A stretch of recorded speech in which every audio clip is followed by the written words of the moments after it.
Gandang umaga mga bro at sis. Magdadagdag kaalaman lang po tayo tungkol sa pagpapasampa. Yung iba kasi pagka nagipag-combat hindi nila napapasampa yung nagagambala. Kasi may mga dahilan din po yan kaya hindi napapasampa yung mga naggagambala. Yung makuulam kayang pasampahin yan, mambabarang kaya di ba pasampahin, palipad hangin, agayuma, basta gumamit ng mga itim na mahika. Ang hindi kayang pasampahin dyan yung usog tsaka bati, kasi yun nadidetect naman yung pagka manggagamot pagka tinignan yung pasyente kung ano yung sakit niya. Tatanungin nyo muna yun kung ano sakit niya, kung ano nararamdaman, tapos tetestingin nyo kung may gumagambala, kung tao o elemento.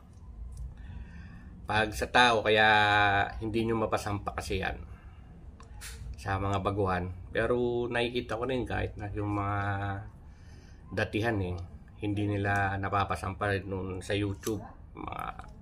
Makikita mo doon kung napasampa na o hindi. Sa akin ang isang dahilan yan kaya hindi napapasampa kasi yan, yung pasyente hindi bukas ang third eye. Mahirap pasampahin pag hindi bukas ang third eye ng pasyente. Kaya kakausapin mo muna yung pasyente kung nakakita siya ng duwende o yung mga nilang na di nakita ng mga karaniwang tao. Pag nakakita siya nun, kahit na bata pa siya, nakakita siya nun, doon bukas yung third eye nun. Mapapasampa mo yung gumagambala doon. Pero yung sa experience ko naman, pagka hindi ko na pasampa yun, tapos yung mga pasyente hindi bukas yung third eye, may pamamaraan pa rin, dalawang pamamaraan para mapasampa mo yan. Pagka yung isa, ang gagawin doon,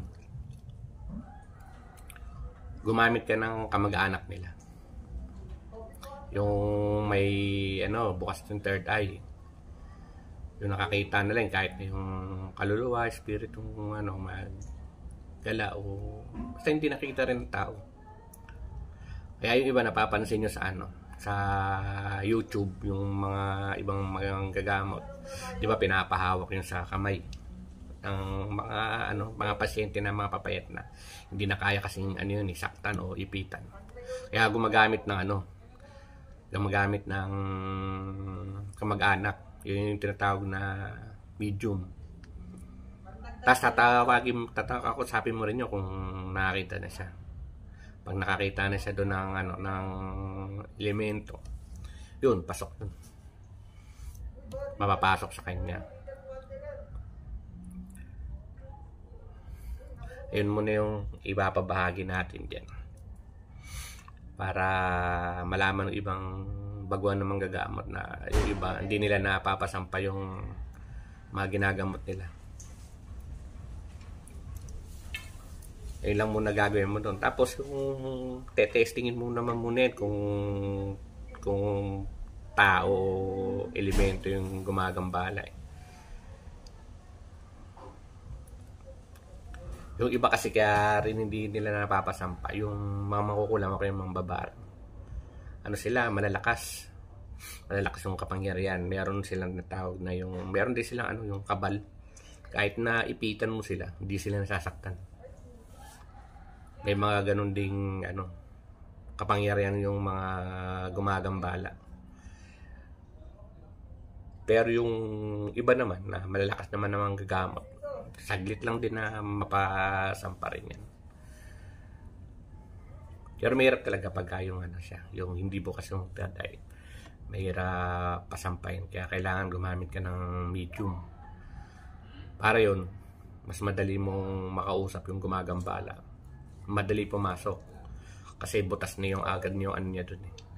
Yung pinaka-shield niya sa katawan. Pag gumamit ka ng medium, pasok agad yun.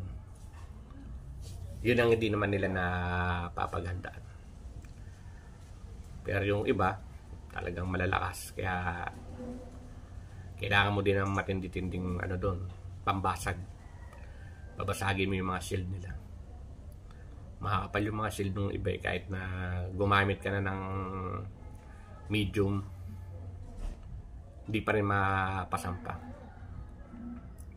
Pero may pamamaraan pa rin para mapasampa, para mapasampa mo yung gumagambala sa pasyente. Ganun na lang muna. Shoutout lang ako sa kasama ko si Rocky at si Jenny Lynn at sa mga Batang Quiapo.